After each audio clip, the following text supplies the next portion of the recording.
Union Station. This railroad depot, built in Kansas City in 1914, spans 850,000 square feet. It is the third largest railroad station in the world. At its peak, it welcomed over 200 trains a day. The Kansas City Massacre.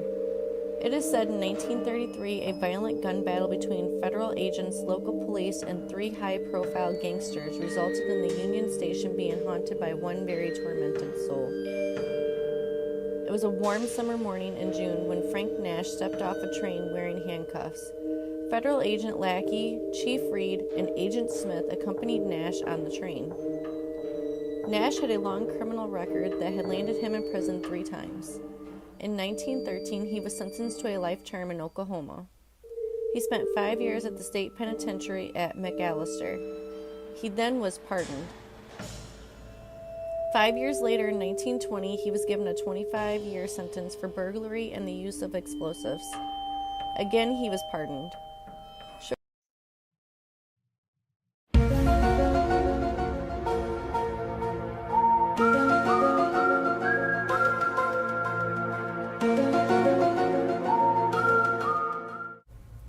The Whaley House is an 1857 Greek-style residence, a California historical landmark and museum located in Old Town, San Diego, California. It is currently maintained by Historic Tours of America, Incorporated. Original construction started in 1857. The Whaley House was the home of Thomas Whaley and his family at various times. It has also housed Whaley's General Store, San Diego's second county courthouse, and the first commercial theater in San Diego. The house has witnessed more history than any other building in the city. The house has frequently been cited as haunted based on strange noises or sights reported by some visitors. In 2005, Life magazine called Whaley House the most haunted house in America. Shortly after the Whaley family moved in, they told the San Diego Union that they heard heavy footsteps in the house, which they believed to be the ghost of James Yankee Jim Robinson, who had earlier been hanged on the property for stealing a boat. Some visitors have reported seeing apparitions of Thomas Whaley or Anna Whaley. On the last weekend of every month, the Whaley House Museum offers a late-night ghost hunting tour. Additional tours are offered around Halloween. As I have said, the Whaley House is said to be the most haunted house in California. The U.S. Department of Commerce has listed the Whaley House as an authentic haunted house. The Whaley House is located in the historical Old Town area of San Diego. Built on the site of public gallows and the scene of several deaths, the Whaley House is home to several ghosts, one of which before the house was even built. In 1852, a man known as Yankee Jim Robinson was caught trying to steal a boat. He was beaten and taken to jail. Jim had a trial and was to hang for his crime. 2 of his possible accomplices were sentenced to prison. September 18, 1852 was his execution date. He was barely conscious due to the beating and the lack of medical care he received. The sheriff gave the order for the executioner to pull the mule cart from underneath Jim. The executioners did not factor in Jim's height when constructing the gallows. Jim's toes scraped the ground and took approximately 45 minutes for Jim to slowly strangle to death. Yankee Jim has stayed on at the house. People have heard him trudging around in his heavy boots upstairs. The gallows once stood where an archway between the music room and parlor now stands. Visitors have felt like they were being strangled while passing through the archway. In 1869, the city leased a first-floor room as a courthouse. A heavy iron chain in the room has been seen swinging by itself, and several people have felt uneasy there. In 1871, an angry mob held Anna Whaley at gunpoint on the 9th step of the stairs, while public records were removed. Thomas Whaley was out of town at the time. A chill in the air is reported there. The ghost of Thomas Whaley has been seen on the second floor landing dressed in a black coat and wide-brimmed hat. In the music room, turn off the century songs. Laughter are heard and the smell of cigar and the smell of perfume, which quickly disappear. A lamp in the music room has a couple of crystals that hang off the lamp. They have been seen moving while the others are motionless. Electric lights in the house go on and off by themselves. Inspections find nothing to explain this. The ground floor windows have been sealed to keep them from opening by themselves, setting off the alarm. There is a little ghost girl that we believe is the granddaughter of Anna Whaley. She died in the dining room after accidentally ingesting some poison. When the Whaleys lived in the house, the kitchen was actually outside just off the dining room. Thomas Whaley Jr. died at the age of 17 months in his upstairs bedroom. Cries of a baby have been reported coming from this room. The ghost of a small dog has been seen coming and going from this room. The dog has also been seen out in the yard. At night, a figure has been seen peering out of the upstairs windows when everyone has gone home for the day. Things that have been reported upstairs are curtains in many rooms moving by themselves when the windows are closed. Beds and pillows have shown the impressions of someone have lain there, even though visitors cannot gain access to the rooms. A rocking chair has been seen rocking on its own. The kitchen has been restored back to a dining room. Visitors can now enter that room. I have run into the little ghost girl there. She also hangs out in the backyard. The electric lights have been restored back to kerosene lanterns and chandeliers. The master bedroom upstairs is now a theater, and visitors can enter this area. The family dog is Dolly. Thank you for watching today's video. If you liked the video, please give me a thumbs up. And if you would like to see more videos like this, please subscribe. What paranormal or crime-related mystery would you like to see next? I hope you all have a great day.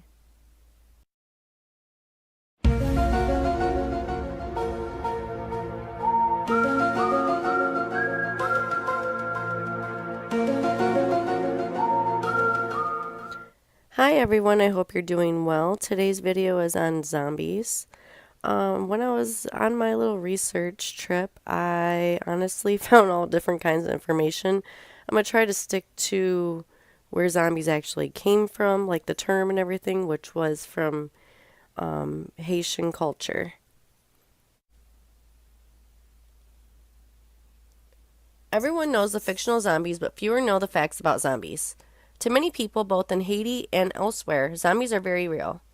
They are not a joke. They are something to be taken seriously. Belief in magic and witchcraft is widespread throughout Haiti and the Caribbean, often in the form of religions such as voodoo and santeria. Haitian zombies were said to be people brought back from the dead and sometimes controlled through magical means by voodoo priests, sometimes called bokors or Hugan. Sometimes the zombification was done as punishment, striking fear in those who believed that they could be abused even after death.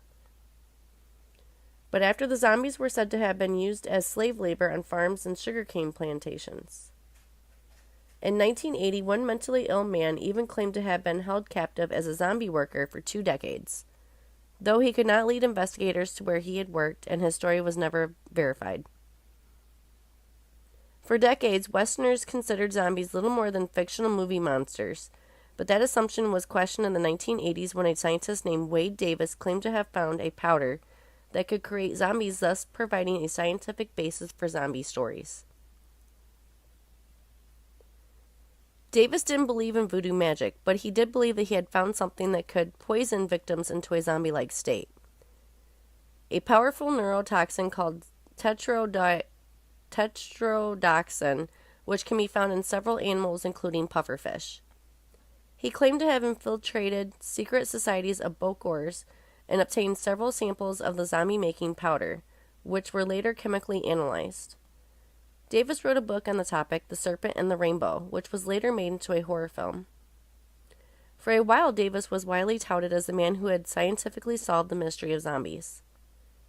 However, Davis's claims were later challenged by skeptical scientists who regarded his methods as unscientific, pointing out that the samples of the zombie powder he provided were inconsistent and that the amounts of neurotoxin contained in those samples were not high enough to create zombies. Furthermore, the dosages used by the Bokors would need to be exact, since too much of the toxin could easily kill a person.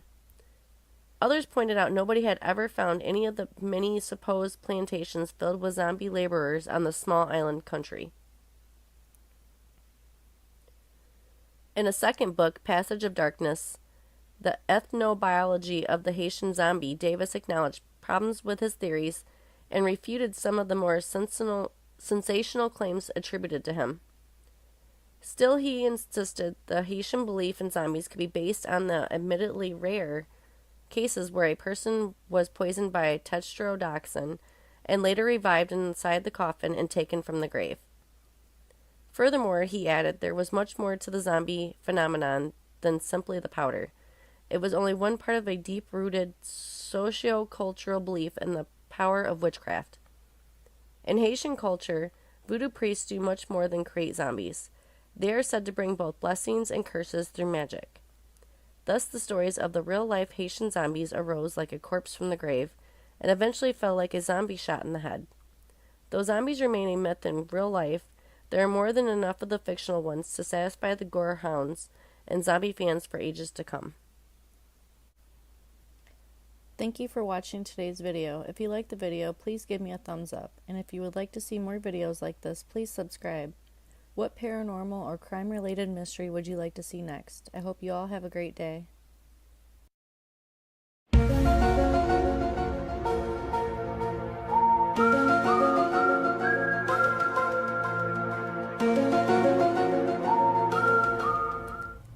Hi everyone, I hope you're doing well. Today's video is on full moon legends.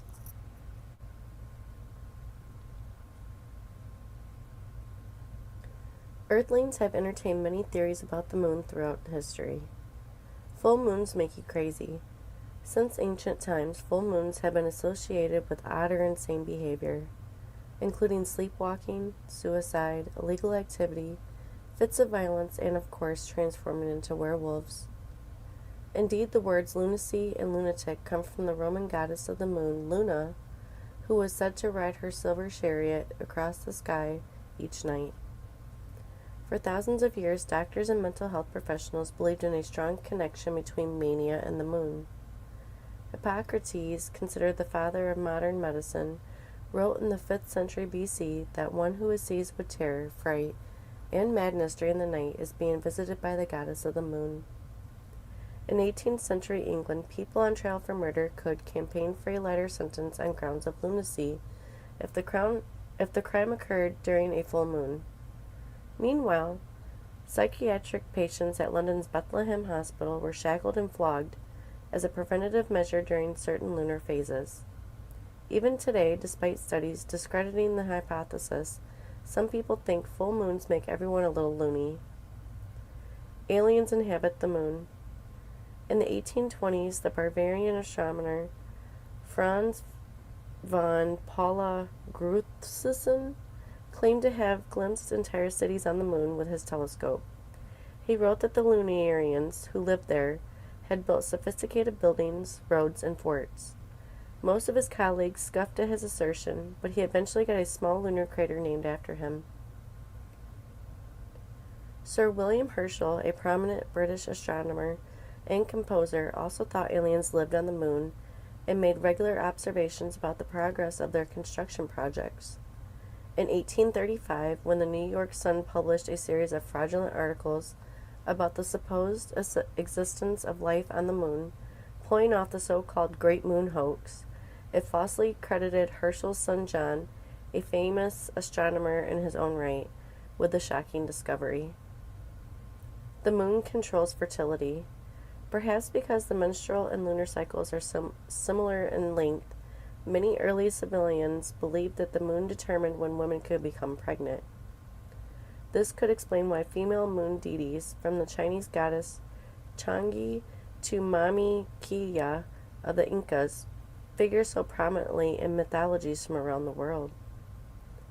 In the 1950s, the Czech doctor Eugene Jonas stumbled across an ancient Assyrian astrological text stating that the women are fertile during certain phases of the moon. He based his entire family planning method on his hypothesis, telling his patients they ovulated when the moon was in the same position as when they were born. According to another theory that persists to this day, full moons cause an uptick in births, flooding maternity wards with mothers-to-be in labor. Recent studies have turned up little statistical evidence for moon-induced baby booms. However, and most experts think any lunar effect on procreation is imagined.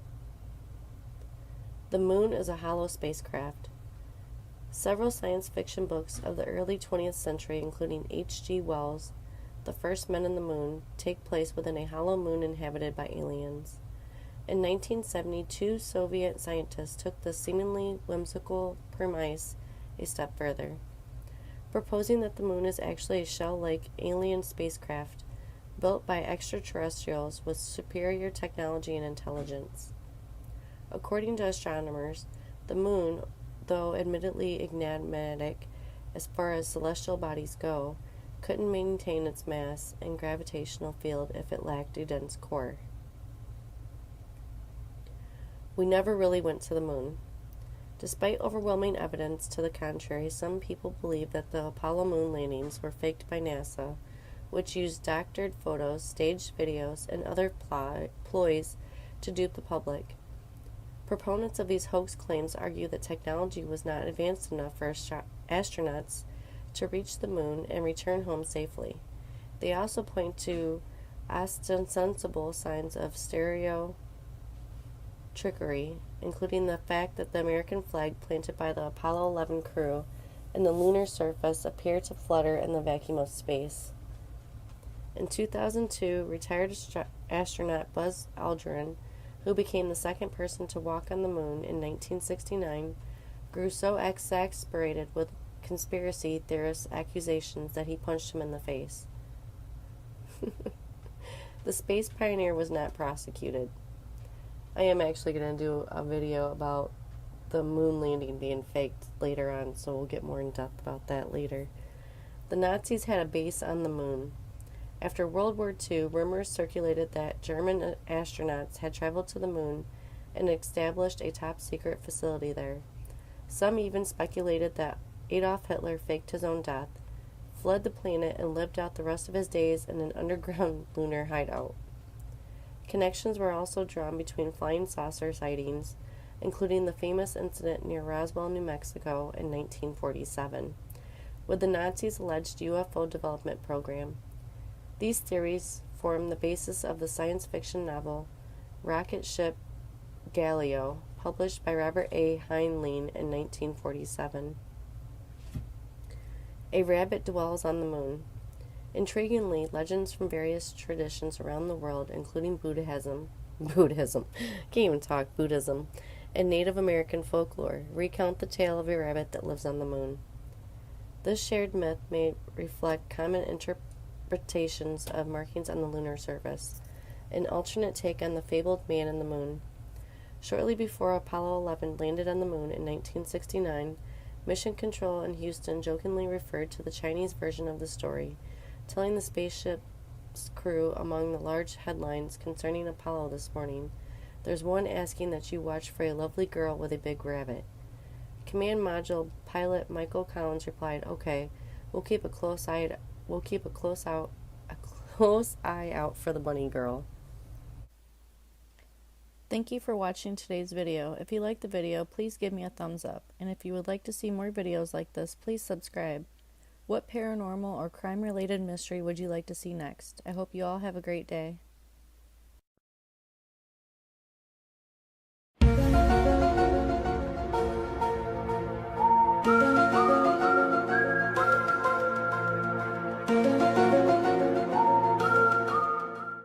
The walls have ears.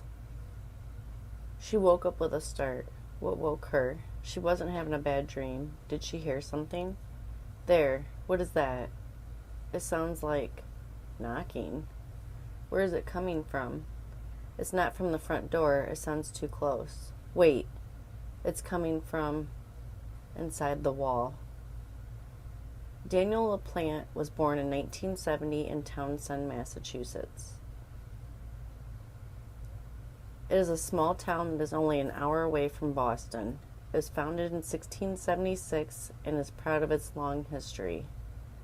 But not all was quaint and safe in this picturesque town. Just like any other place, it had its dark side. One of those that lived and thrived in this dark space was Daniel LaPlante. For most of his early life, he suffered physical, emotional, and sexual abuse from his own father. On top of his torture at home, he was bullied at school by his classmates. He was dyslexic and a slow learner, and his appearance was undesirable. He was unclean, unkempt, and suffered from severe acne. His parents divorced when he was a young teen, but by then the damage was already done. His mother remarried and put Daniel into counseling to deal with the trauma set forth from his father. It was then Daniel was diagnosed with attention deficient hyperactivity disorder, or ADHD. But the help Daniel so desperately needed was nowhere to be found. For the next year, Daniel was sexually abused by a psychiatrist. Yet another adult male in Daniel's life that took advantage of his vulnerability and mental state. In order to have a sense of control over his chaotic and traumatic life, Daniel turned to petty theft. He was only 15.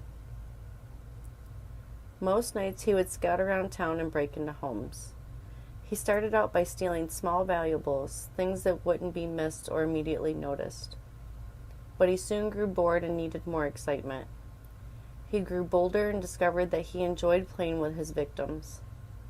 At one house, he would steal a few items. The next house, he would simply move things around or rearrange furniture.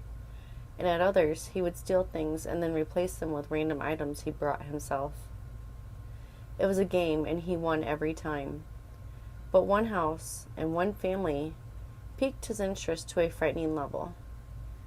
In 1986, the Andrews family had just lost their wife and mother, Deborah, to cancer. Frank Andrews was struggling with the loss of his wife and partner. He was suddenly a single father, and he needed to be strong for his two teenage daughters, Annie and Jessie. Annie and Jessica were just a couple of years apart.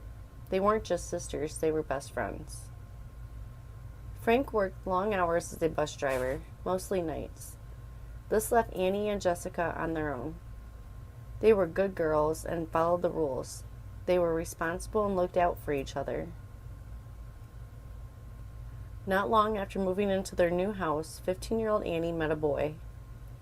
One evening, while the girls were home alone doing homework, the phone rang. On the other line was a boy named Danny, and he asked to speak to Annie. Danny had gotten Annie's phone number from a mutual friend. Danny and Annie struck up a flirtatious friendship over the phone.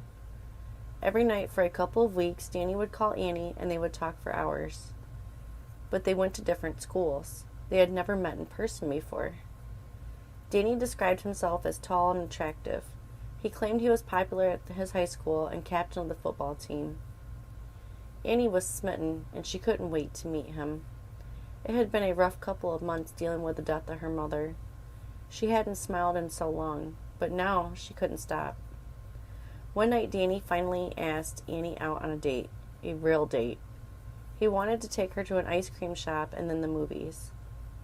The doorbell rang, and Annie ran down the stairs with butterflies in her belly. But when she opened the door, she gasped with surprise. The boy at the door couldn't be Danny. This wasn't the self-described attractive athlete. The boy at the door was short and messy, and he had acne all over his face. The boy at the door was a liar. Annie was a sweet girl and had committed to a date with Danny, so she went with him to the ice cream shop. But her butterflies had completely vanished. The date was uncomfortable and awkward. The easy and flirtatious banter of their telephone conversations was nowhere to be found. At some point during the sparse conversation, the death of Annie's mother came up. While the topic was still hard, Annie really needed to confide in someone about the struggle and was hoping Danny could be a shoulder to lean on. She may not be attracted to Danny like she had hoped, but she could really use a friend. Instead of being supportive and sensitive, Danny perked up and began asking question after question about the details of Annie's mother's death. Disturbed, Annie shut down the conversation and told Danny that she needed to go home. She walked away hoping to see the last of Danny, but her wish would be ignored. Danny wasn't ready to say goodbye. A few nights after the disastrous date, Annie and Jessica were particularly missing their mother. They decided to have an impromptu seance. If they could just hear their mother's voice or feel her presence, maybe the emptiness would just go away. They went downstairs into the basement and set everything up. Candles, crystals, and pictures of their mother. They chanted and prayed, asking for their mother to appear, to speak to them, show them a sign that she was there, anything. But nothing happened. Disappointed and missing their mother more than ever, they decided to head back upstairs.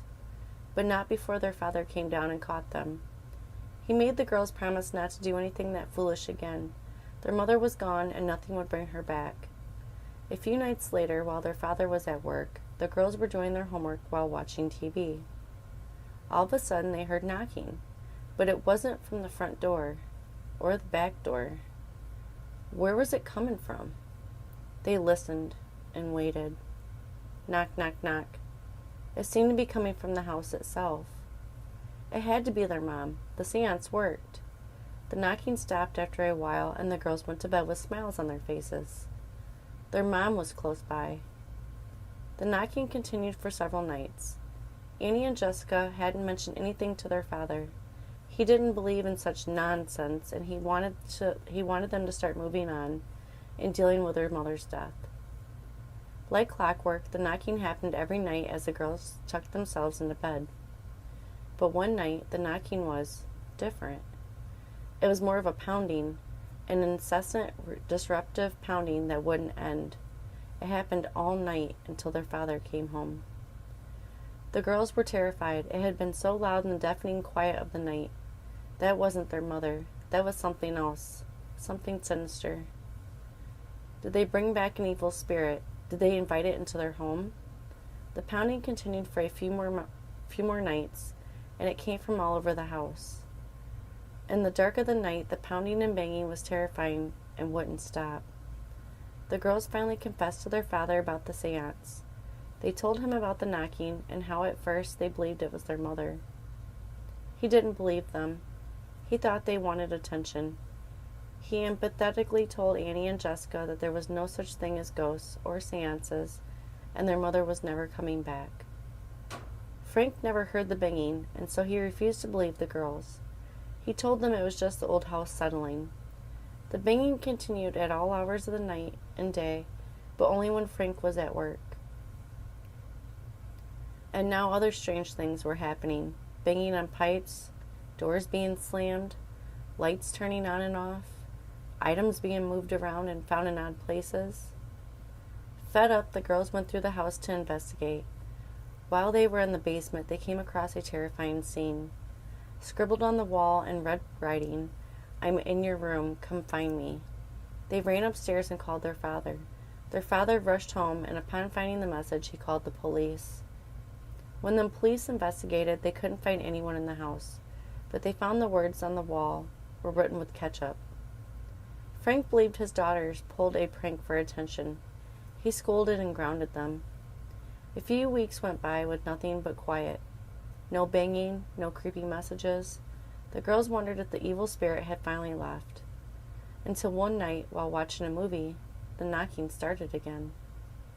Frank was at work, and Annie and Jessica were home alone. The girls went upstairs where the knocking was coming from, only to find another message. "I'm back. Find me." They ran out of the house and to their neighbors. Frank arrived home from work to find his crying and terrified girls. Enough was enough. Frank left his girls with the neighbors and went into the house. Believing it was another prank by his daughters, Frank was startled to stumble upon a man at the top of the stairs. The man was dressed in Frank's wife's wedding dress and wearing a blonde wig. He had camouflage paint on his face, and he was wielding a hatchet. Frank ran out of the house and immediately called the police. He finally believed his daughters. The police searched all through the house but came up with nothing. They found multiple messages written on the walls throughout the house, including another one that said, "Marry me." Finally, one officer noticed a hidden door behind a bookshelf. Once open, they found not a man, but a boy, a teenage boy. It was Danny LaPlante. For months, Danny had been living inside the walls of the Andrews house. Danny was arrested and charged with armed assault, breaking and entering, and armed burglary. He was sent to a juvenile facility for 1 year. Frank Andrews and his daughters, Annie and Jessica, immediately moved out of their house. But the story of Danny LaPlante was just getting started and would only get more gruesome. In October of 1987, it was determined that Danny would be charged as an adult for the crimes against the Andrews family. He was transferred from the juvenile facility to the jail. His mother posted his bond. From there, he went to stay with his mother and stepfather. Releasing Danny LaPlante would turn into an awful mistake. Almost immediately, Danny was back to his old tricks. He was breaking into houses again. But one house in particular would prove to be the peak of Danny's criminal history. Andrew and Priscilla Gustafson were a young couple with 2 kids, and they were soon expecting their third. On December 1st, 1987, Andrew, an attorney, left for work as usual. 8-year-old Abigail hopped on the bus and headed for school. Priscilla, a 33-year-old preschool teacher, took her 5-year-old son William to run a few errands. The neighbors recall seeing Priscilla arriving home after a few hours and hustle her youngest inside. Shortly after, Abigail returned home from school. That was the last time anyone would see any of them alive. When Andrew returned home from work that evening, he found his entire family, his whole world, dead. He came upon his pregnant wife in the bedroom. Priscilla was laying in a pool of her own blood, raped and shot to death. She was naked and found with a pillow over her head. She had been shot twice in the head with a .22 caliber gun. Andrew, too terrified to find what state his children might be in, called the cops and stayed with his wife's body. Upon searching the home, police found the children, dead. The children, Abigail 8 and William 5, were drowned in separate bathtubs. William was found in an upstairs bathtub, lying face down.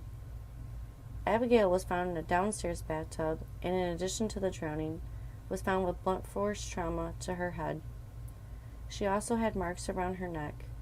It is believed that her neck had been compressed while being held underwater. The small town of Townsend, Massachusetts, was in complete shock. Crime happens in every town, but the brutality of these murders was beyond. Who would murder a pregnant mother and her 2 small children? Detectives had a hunch, and it pointed straight to Danny LaPlante. Danny was currently living with his mother, and his mother's house was directly behind the Gustafsons. Detectives immediately went to question Danny, but as his mother answered the door, they heard a loud crash. Danny had ran out the back of the house and was quickly making his way through the woods surrounding his mother's house. Police gave chase. After a brief search, they got a call about a hostage situation not far from where Danny made his escape. Danny broke into the home of Pamela McCalla. He held her at gunpoint and forced her into the car. They drove to the next town when Pamela was able to jump out of the car and escape safely. Police caught up to Danny. He surrendered and was subsequently arrested. He was charged with triple homicide and found guilty of all. He was sentenced to 3 consecutive life sentences for the murders of the Gustafson family.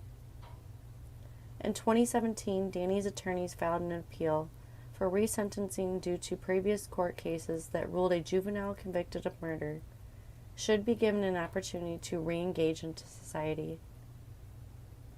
In June of 2019, the Massachusetts Supreme Judicial Court ruled that Danny LaPlante would not be eligible for parole, and he would continue to serve his life sentences. Until his death in 2014, Andrew Gustafson wore 2 wedding rings, one for his new marriage and one for his lost love, Priscilla. Thank you for watching today's video. If you liked the video, please give me a thumbs up. And if you would like to see more videos like this, please subscribe. What paranormal or crime-related mystery would you like to see next? I hope you all have a great day.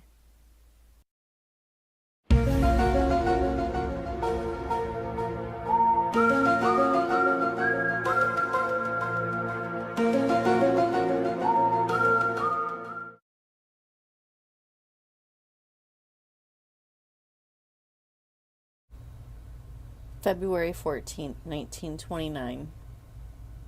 4 men dressed as police officers enter gangster Bugs Moran's headquarters on North Clark Street in Chicago, line 7 of Moran's henchmen against a wall, and shoot them to death. The St. Valentine's Day Massacre, as it is now called, was the accumulation of a gang war between arch-rivals Al Capone and Bugs Moran. George Bugs Moran was a career criminal who ran the North Side Gang in Chicago during the bootlegging era of the 1920s. He fought bitterly with Scarface Al Capone for control of smuggling and trafficking operations in the Windy City. Throughout the 1920s, both survived several attempted murders. On one notorious occasion, Moran and his associates drove 6 cars past a hotel in Cicero, Illinois, where Capone and his associates were having lunch, and showered the building with more than 1,000 bullets. A $50,000 bounty on Capone's head was the final straw for the gangster. He ordered that Moran's gang be destroyed. On February 14th, a delivery of bootleg whiskey was expected at Moran's headquarters, but Moran was late and happened to see police officers entering his establishment.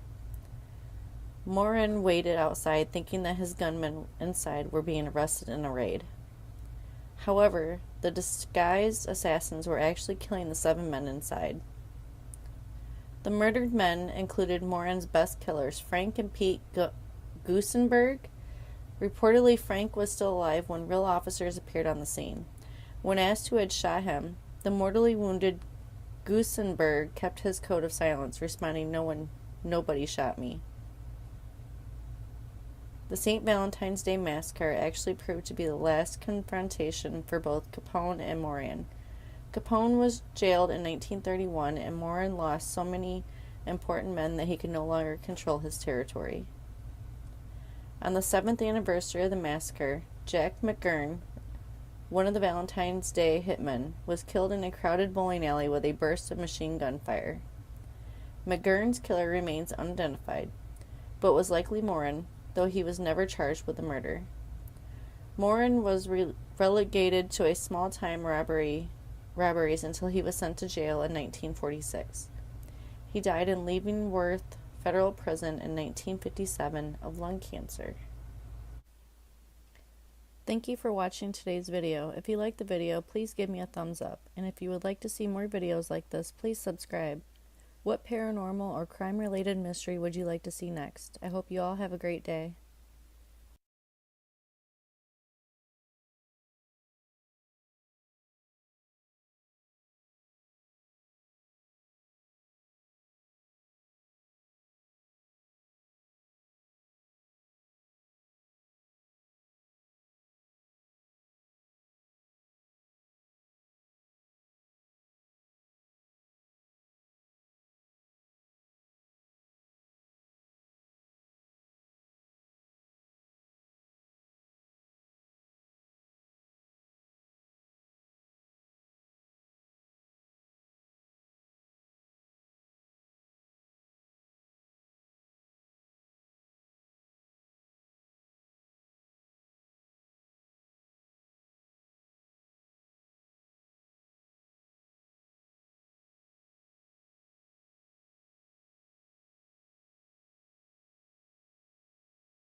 today's video is on the graphic novelist.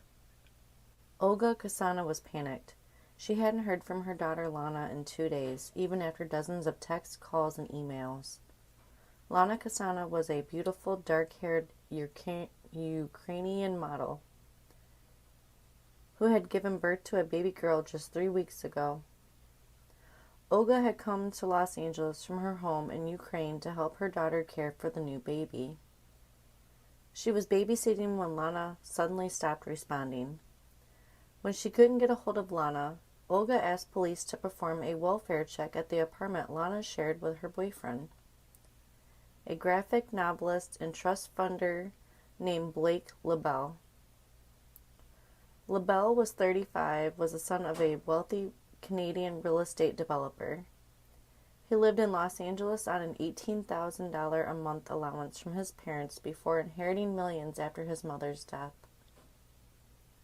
The apartment he shared with Lana and their baby daughter was in a nice part of West Hollywood, a quiet street just a block south of the famed Sunset Strip. Police knocked on the door to the apartment. Blake LaBelle responded from inside but refused to open the door. He insisted Kassan was fine and everything was in order. The officers gave up and left. The next day, Olga Kassan convinced police to make another attempt. Again, LaBelle refused to let them in. So finally they broke down the door. Inside they found an unbelievably gruesome scene. Blood was found throughout the apartment. Down the hall in the master bedroom they found Blake. He had barricaded the door with furniture. When they were able to gain entry into the room, police found Blake standing next to the bed. In the bed was Lana, dead and mutilated, covered with a blanket from her daughter's nursery. Blake LaBelle was taken into custody and charged with Lana's murder. The coroner's report revealed some horrific details of the grisly crime. Part of Lana's face, including her right ear, had been ripped off and her body was covered in bruises and defensive wounds. A large portion of her scalp was traumatically absent. Her skull had been stripped down to the bone. She is believed to have lived for more than 6 hours after this. In his deposition, the medical examiner said that he had never seen anything like it. The only thing he'd ever seen that came close was 2 people ripped apart by dogs, because dogs go after the head. Lana's cause of death was listed as exannuation, the act of draining the blood from a person or animal. The average person was around 5 quarts of blood in their body. At the time of her autopsy, Lana had just about a teaspoon of blood remaining. Because a dead body will not drain that much blood, it is believed that she was also alive as her blood was drained. Pieces of Lana's flesh were found in the room as well as in the building's trash chute. In the dumpster were several garbage bags. They contained pieces of her body along with bloody towels and one of LaBelle's t-shirts. Her scalp was never found. Years before Lana's murder, Blake LaBelle had written a graphic novel called Syndrome. It was about a mad scientist who seeks to cure evil, which he believes has isolated in the brain of a serial killer. The cover of the graphic novel depicts a baby with a portion of its skull removed. During his trial, prosecutors called the graphic novel a blueprint for his crimes. They compared parts of the book with aspects of Lana's murder. In one scene, a serial killer hangs 2 victims by their ankles and drains the blood from their bodies. Another page depicts a dead woman lying naked on a bloody mattress. An image that was chillingly similar to the crime scene. For the depraved and brutal murder of the mother of his child, it took a jury just 90 minutes to decide that Blake LaBelle was found guilty of first-degree murder, with the special circumstances of torture and mayhem. In June of 2018, he was sentenced to life in prison without the possibility of parole. Thank you for watching today's video. If you liked the video, please give me a thumbs up. And if you would like to see more videos like this, please subscribe. What paranormal or crime-related mystery would you like to see next? I hope you all have a great day.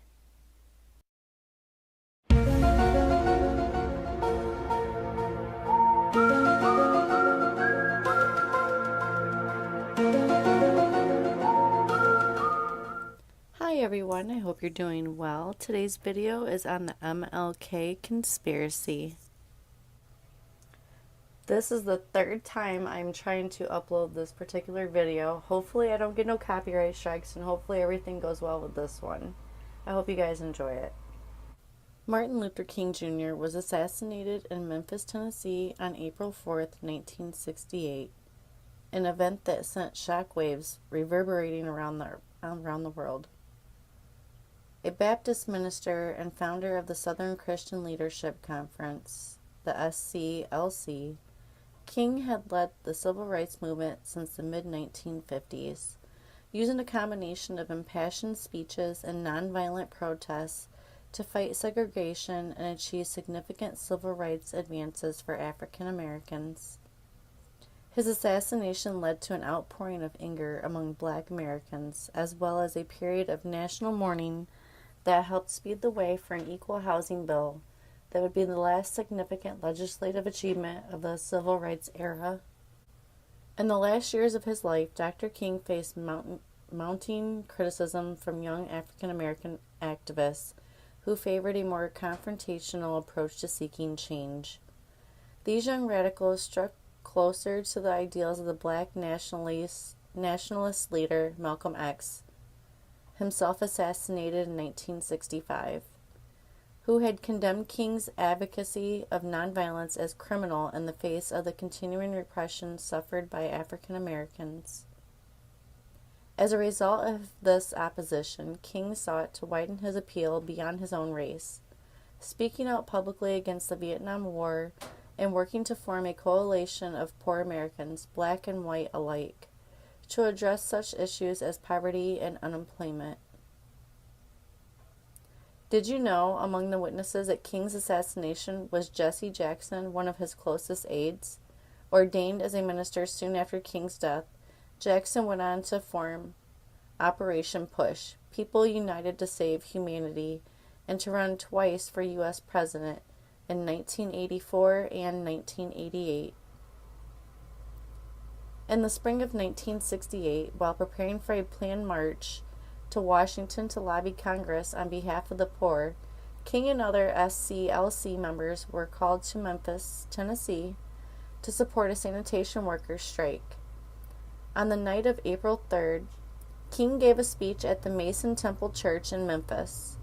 In his speech, King seemed to foreshadow his own untimely passing, or at least to strike a particularly reflective note, ending with these now historic words: "I've seen the promised land. I may not get there with you, but I want you to know tonight that we, as a people, will get to the promised land.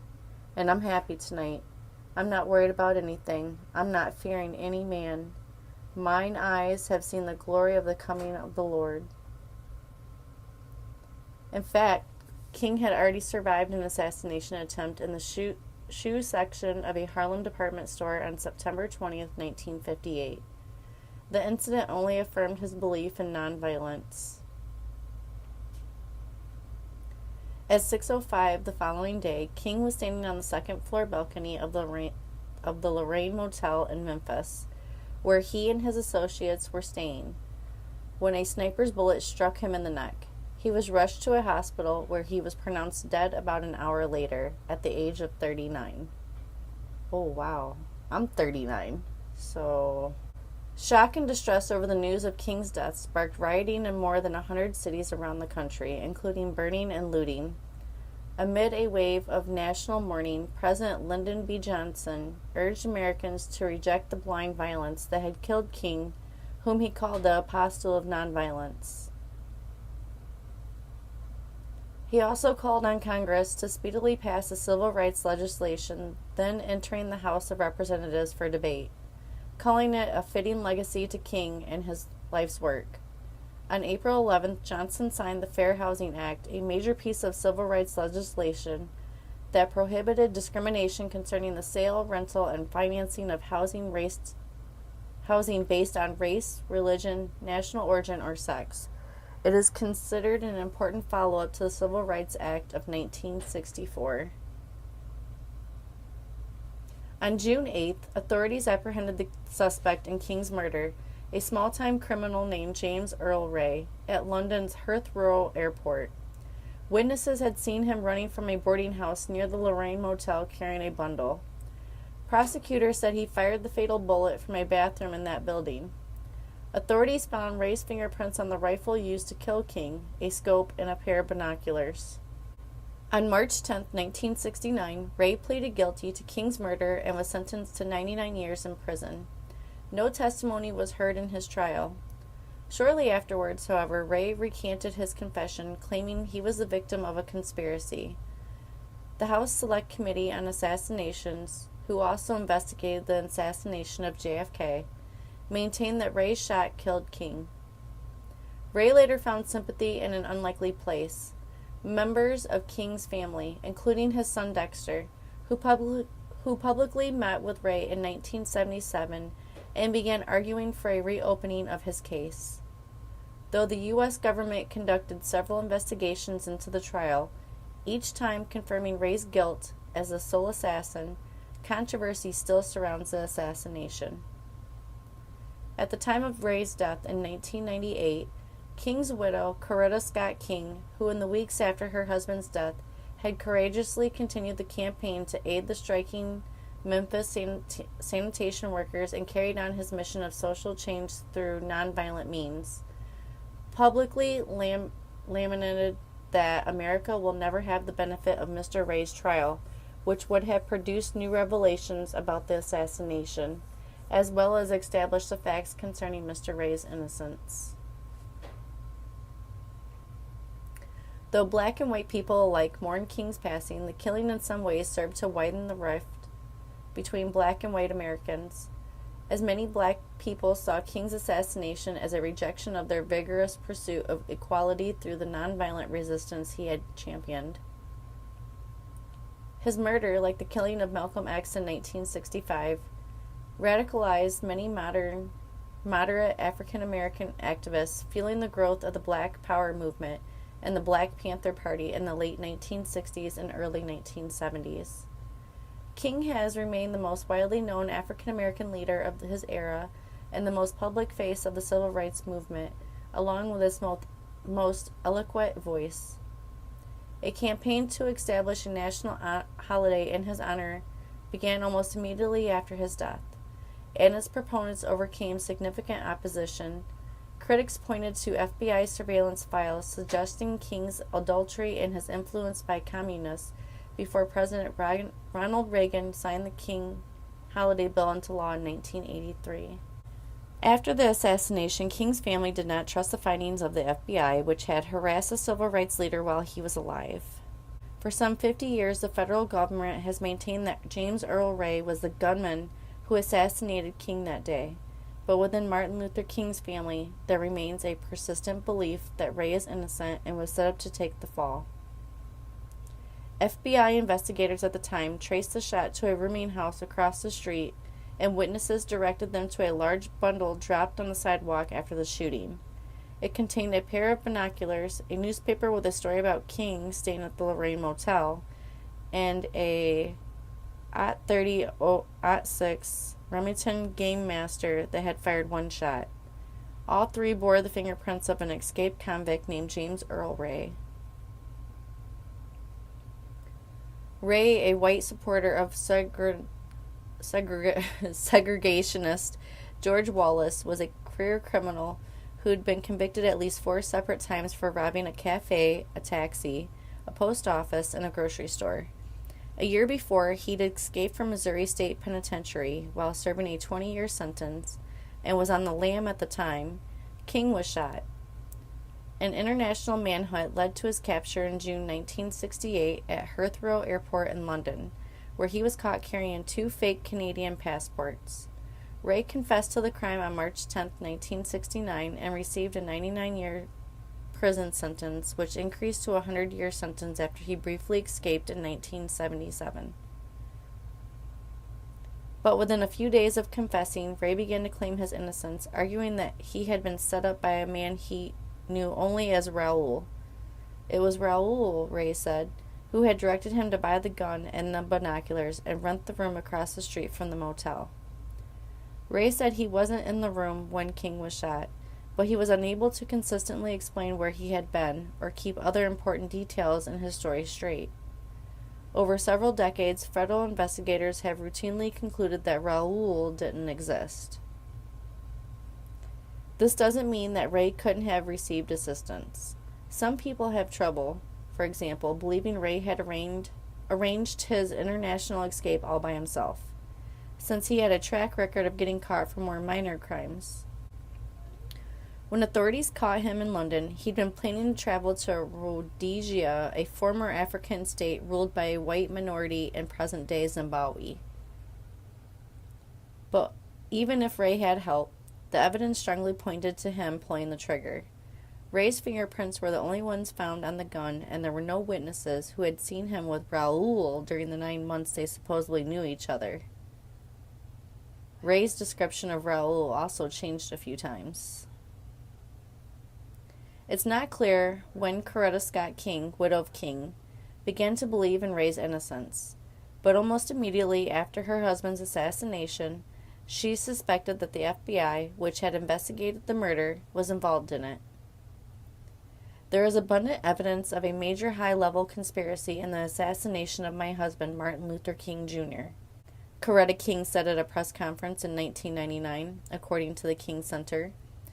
It was a theory she maintained until her death in 2006 that has so far never been proven.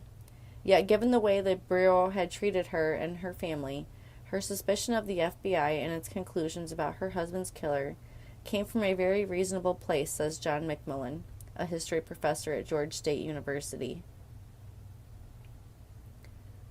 During the 1950s and 60s, the FBI surveyed and harassed King, his family, and his associates. The Bureau wiretapped his phone and monitored his movements, taking advantage of times when he seemed particularly upset or depressed. In one instance, the FBI sent him a tape that allegedly contained audio of him having an affair. With it came a letter threatening King with public exposure if he didn't kill himself, and claiming that the sender had evidence of other affairs. They might not have been involved in the murder, McMillan observes of the FBI, but I wish people knew the really shameful things that they did. Indeed, a former agent from the FBI's field office in Atlanta said the Bureau's tracking of King was second only to the way they went after Jimmy Hoffa. In 1975, a group of former FBI agents called on Congress to investigate this harassment. That investigation declassified scores of memos detailing the Bureau's abusive behavior, but did not reveal any evidence that the FBI had formally plotted his death. Coretta King's specific belief in Ray's innocence is a little tougher to explain. The King family started to publicly voice the opinion in 1997. That year, King's son, Dexter Scott King, visited Ray in prison to draw attention